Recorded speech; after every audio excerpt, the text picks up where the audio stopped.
మాట్లాడు నాకు ఇజ్జత్ ఉండాలిరా మీకు కూడా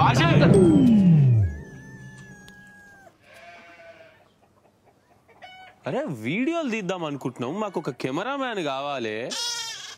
మాట్లాడదామని వస్తే కొడతావేం రవాషి కెమెరామ్యాన్ ఇజ్జత్ మానమేమన్నా ఉన్నదిరా మీకు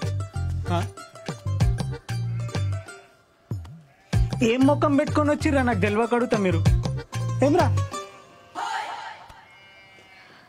నా పెళ్లి బరాత్లా నా ముక్కు వల్ల కొట్టి నన్నే కెమెరా అడగని కత్తారా ఆ రోజు లొల్లైన పొద్దు సంది ఇయ్యాలి పొద్దుగాలు దక్కకుండా పిల్లం కళ్ళ కళ్ళు పెట్టి సుత్తలే ఇచ్చేది పోతుంది భాషి గట్లంటే ఒక్కూర్లో పుట్టినప్పుడు దెబ్బలు తాకించుకోమా రవాషి గమ్మది చేసావురా డీజేలు ఆడుతున్నప్పుడు చెయ్యి ఇట్లా ముక్కుకు తగిలింది అనుకో రాదురా చెప్తున్నా కదా